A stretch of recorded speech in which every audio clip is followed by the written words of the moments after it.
6 June সংসদে 2024-25 অর্থ বছরের বাজেট উপস্থাপন। আকার হতে পারে 8 লাখ কোটি টাকা।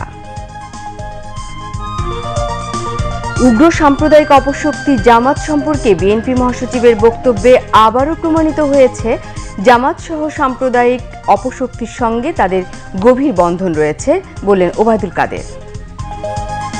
ক্ষতিকর ইটভাটা বন্ধের পরিকল্পনা, পরিবেশ বান্ধব ব্লক ইট ব্যবহারের আহ্বান বিশেষজ্ঞদের।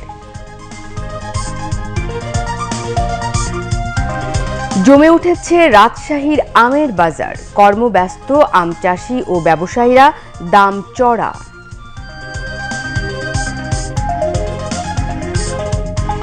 গাজায় 2 শরণার্থী শিবিরে ইসরায়েলি হামলায় নারী শিশুসহ 10 জন নিহত। জাবালিয়া ও বেইট হানুনকে দুর্যোগ অঞ্চল ঘোষণা। এবং বঙ্গবন্ধু কাপ আন্তর্জাতিক কাবাডি টুর্নামেন্টের ফাইনালে আজ নেপালের মুখোমুখি হবে বাংলাদেশ। আসসালামু আলাইকুম। দুপুর 2টার সংবাদে আমন্ত্রণ জানাচ্ছি আমি ফারজানা রফিক বাবলি। এতক্ষণ শুনছিলেন শিরোনাম, এবারে জানাবো বিস্তারিত সংবাদ।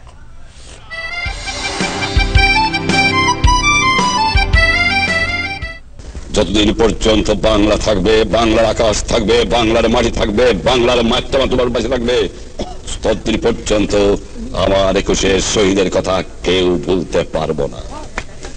কারণ ভাষার জন্য জীবন দিয়েছে, এই ইতিহাস খুঁজে পাওয়া যায় না আমার বাংলার মাটিতে ছাড়া। মহা হিসাব নিরীক্ষক ও নিয়ন্ত্রক সিএজি মোহাম্মদ নুরুল ইসলাম আজ দুপুরে বঙ্গভবনে রাষ্ট্রপতি মোহাম্মদ শাহাবুদ্দিনের নিকট 49টি অডিট ও হিসাব রিপোর্ট পেশ করেছেন। পরে রাষ্ট্রপতির প্রেস সচিব মোহাম্মদ জয়নাল আবেদিন ব্রিফিংয়ে জানান, সাক্ষাৎকালে সিএজি 45টি কমপ্লায়েন্স অডিট রিপোর্ট, 2টি উপযোজন হিসাব রিপোর্ট এবং 2টি আর্থিক হিসাব রিপোর্টের বিভিন্ন দিক সম্পর্কে রাষ্ট্রপতিকে অবহিত করেন। রাষ্ট্রপতি মোহাম্মদ শাহাবুদ্দিন বলেন, প্রতি বছরই বাজেটের আকার ও বার্ষিক উন্নয়ন কর্মসূচির কলেবর বৃদ্ধি পাওয়ায় সরকারি ব্যয়ও ক্রমান্বয়ে বৃদ্ধি পাচ্ছে। আর্থিক খাতে শৃঙ্খলা নিশ্চিত করতে অডিটের গুরুত্ব তুলে ধরে রাষ্ট্রপতি বলেন, জনগণের প্রতিটি টাকা যাতে স্বচ্ছ ও যথাযথভাবে ব্যয় হয় তা নিশ্চিত করতে সর্বাত্মক প্রচেষ্টা অব্যাহত রাখতে হবে। অডিট আপত্তি নিষ্পত্তি সহ সকল ধরনের অডিট হালনাগাদ করতে প্রয়োজনীয় পদক্ষেপ নেওয়ার নির্দেশ দেন রাষ্ট্রপতি মোহাম্মদ শাহাবুদ্দিন। সাক্ষাৎকালে রাষ্ট্রপতির কার্যালয় সচিব মোহাম্মদ ওয়াহিদুল ইসলাম খান এবং সামরিক সচিব মেজর জেনারেল মোহাম্মদ আদিল চৌধুরী উপস্থিত ছিলেন। আগামী 6 জুন জাতীয় সংসদে 2024-25 অর্থ বছরের জন্য বাজেট উপস্থাপন করা হবে। এবারের বাজেটের আকার হতে পারে প্রায় 8 লাখ কোটি টাকা। এবছর বাজেটে মূল্যস্ফীতি নিয়ন্ত্রণ সহ সামাজিক নিরাপত্তা বেষ্টনী, বৈদেশিক মুদ্রার রিজার্ভ ও রপ্তানি বাড়ানোর উপর বিশেষ গুরুত্ব দেওয়া হচ্ছে। রিপোর্ট খালিদা হাসানের। রাশিয়া ইউক্রেন যুদ্ধ এবং গাজায় ইসরায়েলের অমানবিক হামলা সহ বৈশ্বিক নানা কারণে পৃথিবীর বিভিন্ন দেশের সামগ্রিক অর্থনীতি অনেকটা চাপের মুখে রয়েছে। বিশ্বব্যাপী বৃদ্ধি পেয়েছে নিত্য প্রয়োজনীয় সামগ্রীর, এতে চাপের মুখে পড়েছে মধ্য ও নিম্ন আয়ের মানুষ। এসব বিষয় মাথায় রেখে এবারের বাজেটে মূল্যস্ফীতি নিয়ন্ত্রণ সহ বিশ্ব অর্থনৈতিক সংকট বিবেচনায় নতুন পদক্ষেপ গ্রহণ, স্মার্ট বাংলাদেশ নির্মাণ সহ বিভিন্ন বিষয়ে সর্বোচ্চ গুরুত্ব দেওয়া হবে। আমরা 21-এ মধ্যম আয়ের হলাম, এখন 41-এর দিকে যাচ্ছি, কিন্তু কোভিড, ইউক্রেন যুদ্ধ, গাজায় যে অমানবিক জেনোসাইড হচ্ছে, সব কিছুর ইম্প্যাক্ট কিন্তু পড়ছে। সো একটু রিস্ট্রাকচার করা প্রয়োজন হচ্ছে। বাট বাংলাদেশে ম্যাক্রো ইকোনমিক ট্রেজেক্টরিগুলো শক্ত, কিন্তু বর্তমানে আমাদের স্ট্রং লিডারশিপ দরকার কিছু কিছু মিনিস্ট্রিতে, যেরকম ইন্ডাস্ট্রি, কমার্স, ফাইন্যান্স এবং এগ্রিকালচার এবং এনার্জি, যেন এনার্জি সিকিউরিটি, ফুড সিকিউরিটি, যেন মূল্যস্ফীতি সাধারণ মানুষের ক্রয় ক্ষমতার ভিতর থাকে। এনার্জি সিকিউরিটিটা আমরা এনশিওর করতে পারি, যেরকম চায়না করেছে আপনার কাতারের সাথে 25 বছরের এলএনজি চুক্তি, রাশিয়া চায়নার 12 বছরের গ্রেইন চুক্তি। এই ধরনের লং টার্ম পেগড প্রাইসে আমরা কি করতে পারি যেন আমাদের মৌলিক যে চাহিদাগুলো, সেই জায়গায় আমাদের একটা সিকিউরড পজিশনে বাংলাদেশ থাকতে পারে। এবারের বাজেটে বয়স্ক ভাতা সুবিধাভোগীর সংখ্যা 2 লাখ বাড়ানো হচ্ছে। এছাড়া মা ও শিশু সহায়তা কর্মসূচির আওতা 20% এবং ভাতার অঙ্ক শতভাগ বাড়ানো হতে পারে বলে জানা যাচ্ছে। যেহেতু মূল্যস্ফীতির কারণে এবার শোনা যাচ্ছে যে সোশ্যাল সেফটি নেটে গত বছর 1,20,000-এর মতো মনে হয় ছিল বরাদ্দ, 15 অথবা 20,000। এবার আরও বৃদ্ধি করা হচ্ছে যেন সোশ্যাল সেফটি নেটে নিরাপত্তা বেষ্টনীতে ব্যয়টা বেশি হয়। আগে সোশ্যাল সেফটি নেটে যে যারা ছিলেন, যে খাতগুলো ছিল, ওনারা ডিরেক্ট ডিপোজিট পেতেন, কিন্তু কোভিডের সময় থেকে নতুন করে শুরু করা হয়েছিল যাদেরকে ক্যাশ দেওয়া হয়েছিল। তো এটাকে স্বাগত জানাই। Government needs to stand by the people যারা বেশি মার্জিনালাইজ, কিন্তু একই সাথে ইকোনমিক অ্যাক্টিভিটি স্লো ডাউন যেহেতু হচ্ছে, সেটাকে কিভাবে একটু মোমেন্টাম দেওয়া যায় ওই জায়গাটা ফোকাস হওয়া আশা আরও আমরা প্রত্যাশা করছি। এছাড়া নতুন বাজেট প্রণয়নে বৈশ্বিক অর্থনৈতিক পরিস্থিতিতে বৈদেশিক মুদ্রার রিজার্ভ বৃদ্ধি এবং রপ্তানি বাড়ানোর বিষয়টি বিশেষ গুরুত্ব পাচ্ছে। এজন্য তৈরি পোশাক শিল্প সহ অন্যান্য রপ্তানিমুখী খাতে নগদ প্রণোদনা দেওয়া অব্যাহত রাখার পরামর্শ সংশ্লিষ্টদের। খালিদা হোসেন, বাংলাদেশ টেলিভিশন, ঢাকা। আগামী 2024-25 অর্থ বছরের জন্য 11,95,486 কোটি টাকার বিকল্প বাজেট পেশ করেছে বাংলাদেশ অর্থনীতি সমিতি, যা চলতি অর্থ বছরের তুলনায় 1.57 গুণ বড়। আজ সকালে অর্থনীতি সমিতির অডিটোরিয়ামে বাংলাদেশ অর্থনীতি সমিতির বিকল্প বাজেট প্রস্তাবনা 2024-25 উন্নত বাংলাদেশ অভিমুখী বাজেট শীর্ষক সংবাদ সম্মেলনে সমিতির সভাপতি ডক্টর কাজী খলিকুজ্জামান আহমেদ ও সাধারণ সম্পাদক অধ্যাপক ডক্টর মোহাম্মদ আইনুল ইসলাম এই প্রস্তাব উপস্থাপন করেন। এ সময় অর্থনীতি সমিতির সাবেক সভাপতি অধ্যাপক ডক্টর আবুল বারকাত উপস্থিত ছিলেন। বক্তারা বলেন, আগামী 10 বছরে 60টি লক্ষ্য অর্জনের জন্য এই বিকল্প বাজেট প্রস্তাব দেওয়া হয়েছে। এতে 70 থেকে 80% মানুষকে মধ্যবিত্ত শ্রেণীতে উন্নীত করা, বৈষম্য সর্বনিম্ন পর্যায়ে নামিয়ে আনা, ধনীর সম্পদ দরিদ্র ও নিম্ন আয়ের মানুষের মধ্যে বন্টন, উন্নয়নে দেশজ অর্থনীতিকে সবচেয়ে বেশি গুরুত্ব, মানুষকে বিজ্ঞান মনস্ক ও আলোকিত করার সুযোগ তৈরি এবং শোভন কর্মসংস্থানের সুযোগ সৃষ্টি করার কথা বলা হয়েছে। উগ্র সাম্প্রদায়িক গোষ্ঠী স্বাধীনতা বিরোধী জামাত সম্পর্কে বিএনপি মহাসচিব মির্জা ফখরুল ইসলাম আলমগীরের অযৌক্তিক ও দ্বিচারিতাপূর্ণ বক্তব্য নিয়ে বিস্ময় প্রকাশ করেছেন আওয়ামী লীগের সাধারণ সম্পাদক এবং সড়ক পরিবহন ও সেতুমন্ত্রী ওবায়দুল কাদের। গণমাধ্যমে পাঠানো এক বিবৃতিতে তিনি বলেন, বিএনপি মহাসচিবের বক্তব্যে আবারও প্রমাণিত হয়েছে তারা যেখানেই যে অবস্থাতেই থাকুক না কেন, স্বাধীনতা বিরোধী জামাত সহ সাম্প্রদায়িক অপশক্তির সঙ্গে বিএনপির গভীর বন্ধন রয়েছে। ওবায়দুল কাদের বলেন, একজন দেশপ্রেমিক নাগরিক কখনোই সংবিধান ও রাষ্ট্রের মৌলিক চেতনা বিরোধী এই রাজনীতিকে কোনোভাবেই স্বীকৃতি দিতে পারে না। বাংলাদেশের মূল চেতনা মহান মুক্তিযুদ্ধের আদর্শ ও স্বাধীনতার মূল্যবোধের পরিপন্থী জামাতের রাজনীতির কৌশলও কখনো বিজ্ঞানসম্মত বা যৌক্তিক হতে পারে না। মির্জা ফখরুলের বক্তব্যে প্রগতিশীলতার মুখোশের আড়ালে লুকিয়ে রাখা তার আসলে চেহারা উন্মোচিত হয়েছে। একই সাথে তার বক্তব্যে উগ্র সাম্প্রদায়িক অপশক্তির সন্ত্রাসী কর্মকাণ্ডে উস্কানি দেওয়ার দুরভিসন্ধি প্রকাশিত হয়েছে। বিবৃতিতে তিনি বলেন, সামরিক স্বৈরাচার জিয়াউর রহমান এদেশের স্বাধীনতা বিরোধী উগ্র সাম্প্রদায়িক অপশক্তির রাজনীতি করার সুযোগ করে দিয়েছিল।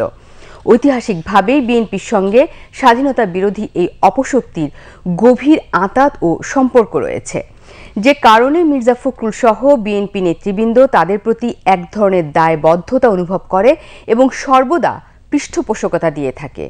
বিবৃতিতে ওবায়দুল কাদের বলেন, মহান মুক্তিযুদ্ধের চেতনা ও আদর্শ বিরোধী কোনো রাজনৈতিক অপশক্তিকে আওয়ামী লীগ কখনো স্বীকৃতি দেয়নি, ভবিষ্যতেও দেবে না। ইটভাটার কারণে প্রতি বছর দেশের 1% কৃষি জমি নষ্ট হচ্ছে। জ্বালানি হিসেবে কাঠ ব্যবহারের ফলে নষ্ট হচ্ছে পরিবেশ ও কৃষি জমি রক্ষায় তাই আগামী 3-4 বছরের মধ্যে ইটভাটা পুরোপুরি বন্ধের কথা জানালেন পরিবেশ, বন ও জলবায়ু পরিবর্তন বিষয়ক মন্ত্রী সাবের হোসেন চৌধুরী।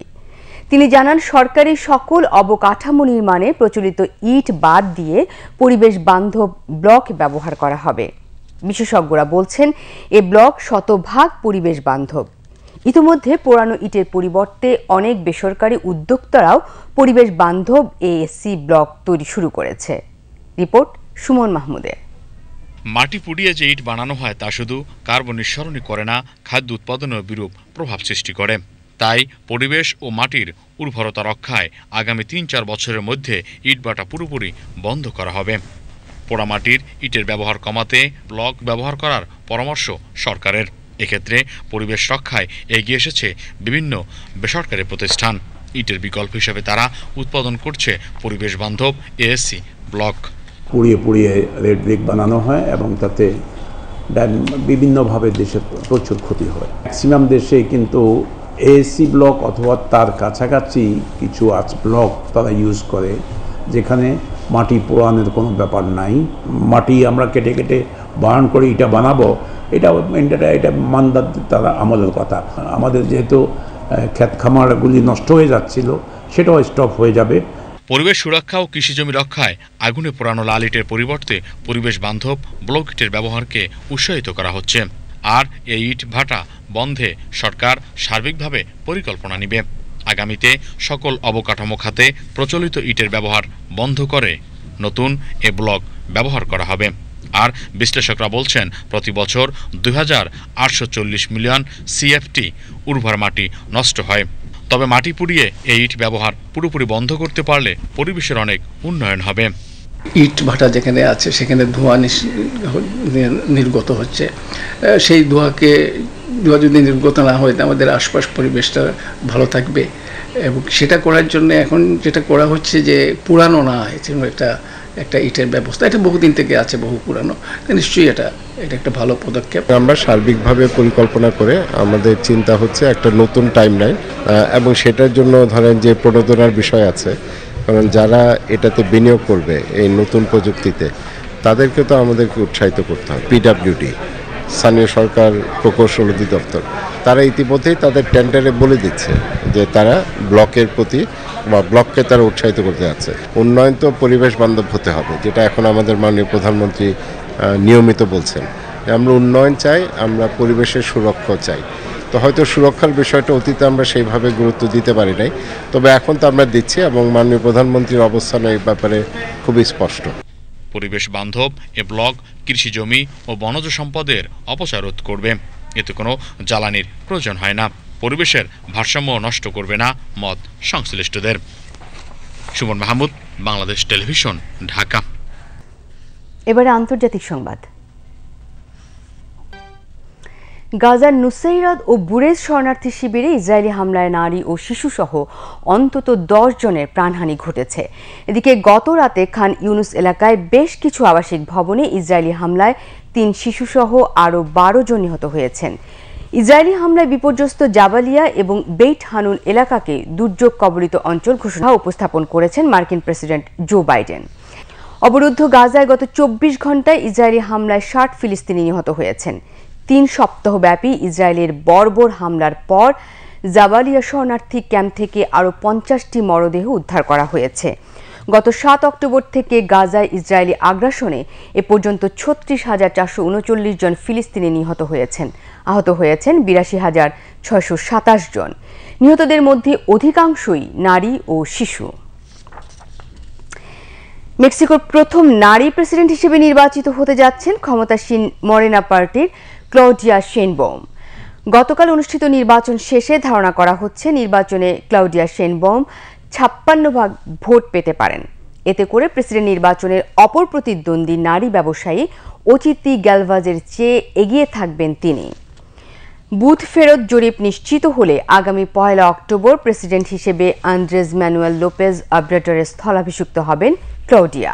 এদিকে আনুষ্ঠানিক ফলাফল ঘোষণার আগেই ক্লডিয়ার মরেনা পার্টি নির্বাচনে জয়ের দাবি করেছে। মরেনা পার্টির সভাপতি মারিও ডেলগাডো বলেছেন, এবারের নির্বাচন মেক্সিকোর ইতিহাসে একটি গুরুত্বপূর্ণ ঘটনা।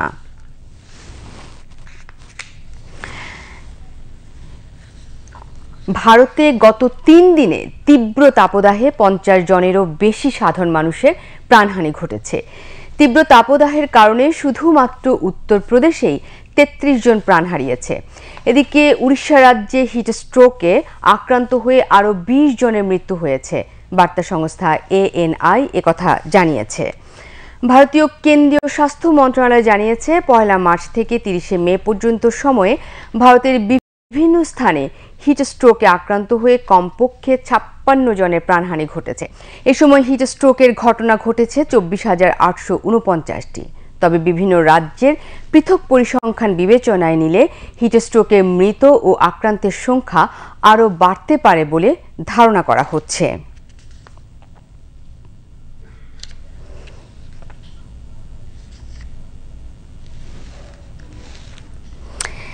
ভারী মৌসুমী বৃষ্টিপাতের ফলে সৃষ্ট বন্যা ও ভূমিধসে শ্রীলঙ্কায় অন্তত 7 জন নিহত হয়েছে।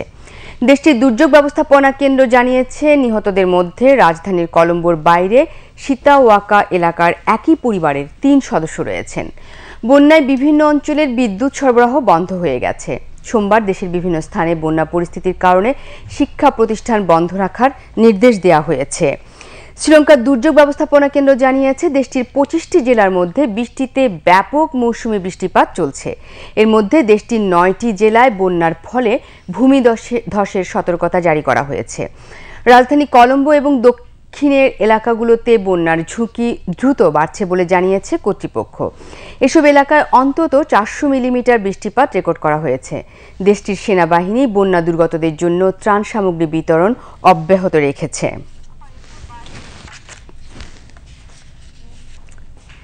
সিলেটে মধ্যরাত থেকে সকাল পর্যন্ত ভারী বৃষ্টিতে সিলেটের সুরমা কুশিয়ারার পানি আবার বৃদ্ধি পেয়েছে। সুরমা নদীর পানি সিলেট পয়েন্টে সোমবার দুপুর 12টায় বিপদসীমার 13 সেন্টিমিটার উপর দিয়ে প্রবাহিত হচ্ছে। সুরমা নদীর পানি সিলেট নগর এলাকায় বৃদ্ধি পাওয়ায় জলমগ্ন হয়ে পড়েছে নগর এলাকার বেশিরভাগ এলাকা। গতকাল যে সকল এলাকা থেকে পানি নেমেছিল সে সকল এলাকায়ও আবার নতুন করে পানি বৃদ্ধি পেয়েছে। নতুন করে সিলেটের দক্ষিণ সুরমা এলাকার Bangabir road, Sylhet Osmani medical college এলাকা সহ দরগাহ মহল্লা, মীরা বাজার, তালতলা, মাছুদিঘির পাড়, জামতলা, তোপখানা, কাজীর বাজার, যতপুর, 13 রতন উপশহর, সুবহানীঘাট, শেখঘাট, লালদিঘির পাড়, বিল পাড় সহ অনেক এলাকা পানিতে নিমজ্জিত হয়েছে। সিলেট সিটি কর্পোরেশন ও জেলা প্রশাসনের পক্ষ থেকে ত্রাণ তৎপরতা অব্যাহত রয়েছে। নিমতলী ট্র্যাজেডির 14তম বছর আজ। এ উপলক্ষে নিমতলী স্মৃতিস্তম্ভে ফুল দিয়ে শ্রদ্ধা জানিয়েছে ঢাকা মহানগর দক্ষিণ আওয়ামী লীগ। এ সময় আওয়ামী লীগের সভাপতি মণ্ডলীর সদস্য ডাক্তার মোস্তফা জালাল মহিউদ্দিন, ঢাকা মহানগর দক্ষিণ আওয়ামী লীগের সহসভাপতি শরফুদ্দিন আহমেদ সেন্টু সহ বংশাল, লালবাগ, চকবাজার, কোতোয়ালি থানা ও ওয়ার্ড আওয়ামী লীগ ও সহযোগী সংগঠনের নেতৃবৃন্দ উপস্থিত ছিলেন। পরে 2010 সালে নিমতলী ট্র্যাজেডির ভয়াবহ অগ্নিকাণ্ডে মর্মান্তিকভাবে নিহতদের আত্মার মাগফিরাত কামনায় বিশেষ দোয়া ও মোনাজাত করা হয়। Asia Pacific broadcasting union ABU এবং বাংলাদেশ টেলিভিশনের যৌথ উদ্যোগে বাংলাদেশ টেলিভিশনের সদর দপ্তরে আজ থেকে 3 দিন ব্যাপী international standard television news content production techniques শীর্ষক কর্মশালা শুরু হয়েছে। কর্মশালার উদ্বোধন করেন বাংলাদেশ টেলিভিশনের মহাপরিচালক ডক্টর মোহাম্মদ জাহাঙ্গীর আলম। বিশ্বের সাথে তাল মিলিয়ে বাংলাদেশ টেলিভিশনের সংবাদকে এগিয়ে নিতে কর্মশালাটি কার্যকর ভূমিকা পালন করবে বলে মহাপরিচালক আশা প্রকাশ করেন। এ সময় বাংলাদেশ টেলিভিশনের উপমহাপরিচালক বার্তা ডক্টর সৈয়দা তাসমিনা আহমেদ এবং Asia Pacific broadcasting union ABU এর নিউজ ডিরেক্টর ডেবোরা স্টিল উপস্থিত ছিলেন। বাংলাদেশ টেলিভিশনের 20 জন প্রশিক্ষণার্থী কর্মশালায় অংশগ্রহণ করছেন।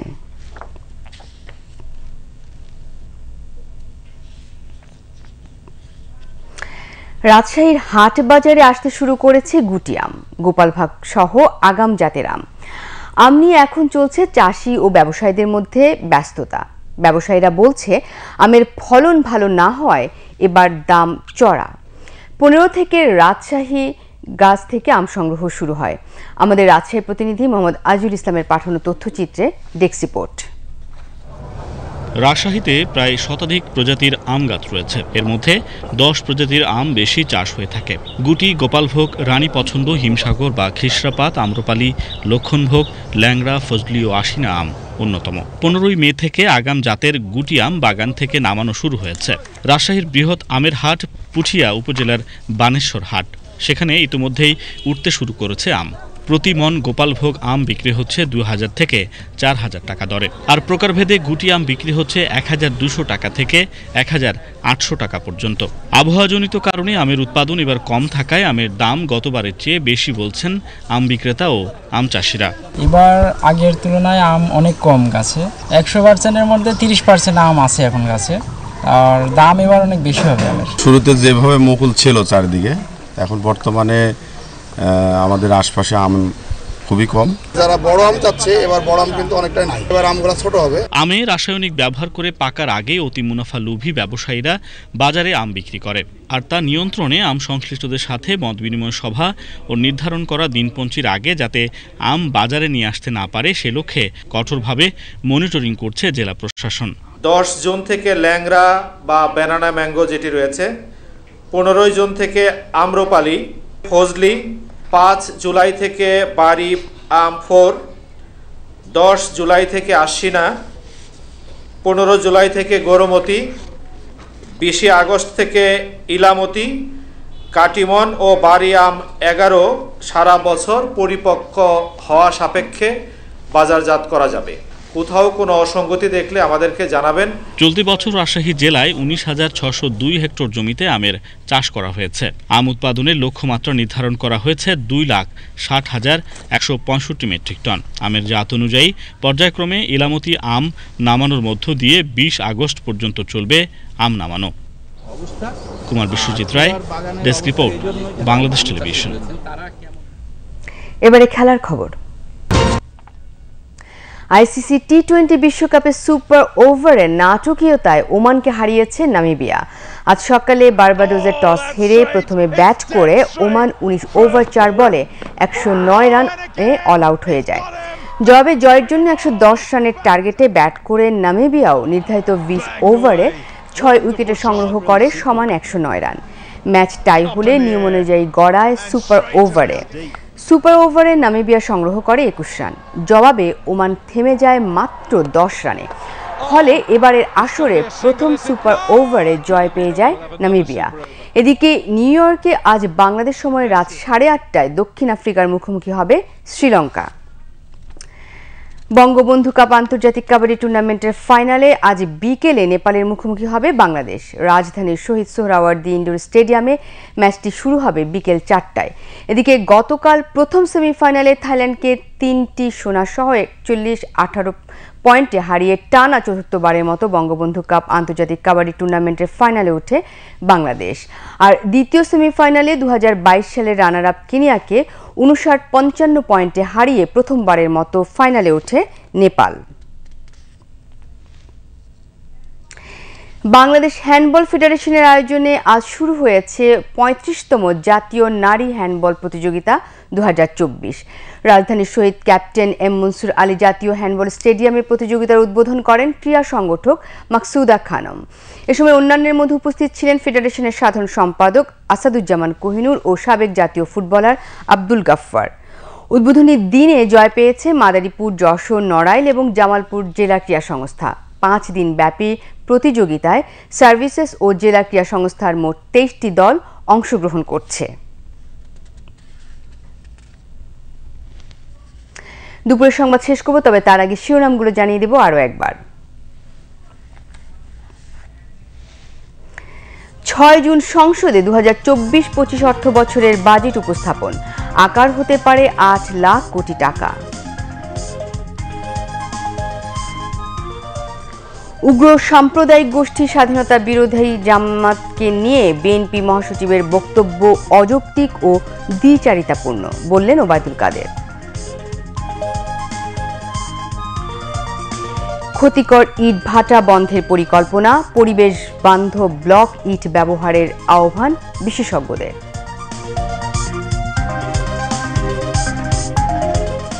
জমে উঠেছে রাজশাহীর আমের বাজার, কর্মব্যস্ত আম চাষি ও ব্যবসায়ীরা।